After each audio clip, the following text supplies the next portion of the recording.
name is Bryan Langlands, and I am an ordained elder in the United Methodist Church here in Kentucky.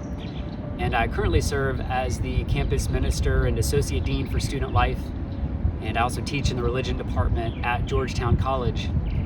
And I'm honored to have been asked to share with you why I'm excited about being a part of a more inclusive United Methodist Church moving forward. When I started seminary, I did not fit in. My first year, I had just recommitted my life to Jesus at the end of my senior year in college, and I had no plans of becoming a pastor. I was at seminary simply to study more about Christianity, this faith I had just recommitted my life to, and to perhaps get ready to do a PhD in religion and literature. I didn't feel like I fit in with the first year ministry students. I'd been pretty wild in college, and many of them were involved in campus ministries. Most of them had an extensive church background. I had never been to church summer camp and didn't know the songs that they knew. I didn't know the Bible as well as they did. I felt like I generally didn't fit in. Thankfully, I met a group of friends who welcomed me as unruly as I was, but they demonstrated the love of Christ to me. And over the next year or two, as I began sensing a call to ministry, they loved me into the United Methodist Church because I had not been a part of that before.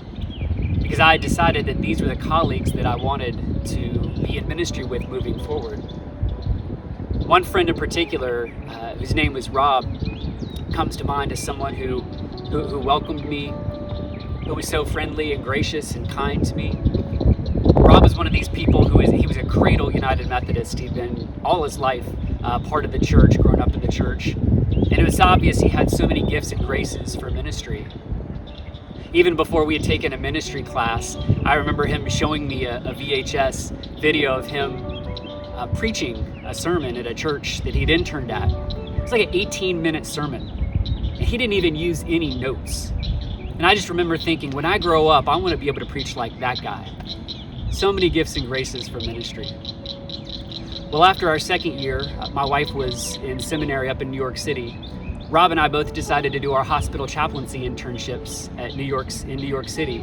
I was at NYU Hospital and he was at a different hospital. One day we walked and we met for lunch outside on a park bench. That was the day that Rob told me that he is gay. I told him I was honored that he shared that with me, and we talked a little bit more about that. He shared how it was something that he had known ever since he was little. Not something that he had chosen, but just something that he had experienced his entire life. We talked more about that, and a few weeks later we returned back to Duke for our final year of seminary. After we graduated, I went on and became a pastor at a church in North Carolina, United Methodist Church in North Carolina.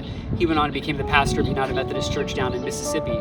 And we stayed in touch. I would regularly hear from him. He would send me newspaper articles, where his ministry was being praised for the work that they were doing with children, with low-income kids. There was so much obvious pastoral fruit from his pastoral ministry that was positive and good, that was being recognized by the community. Not long after that, though, Rob met a man, and began to fall in love.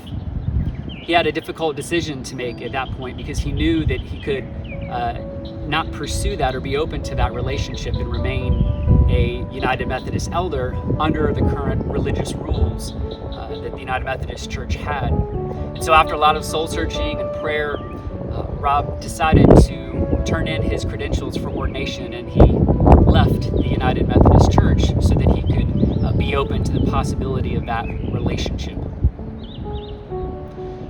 I'm excited about being a part of a more inclusive United Methodist Church moving forward because I'm energized by the prospect of being part of a church that is welcoming for everyone, no exceptions.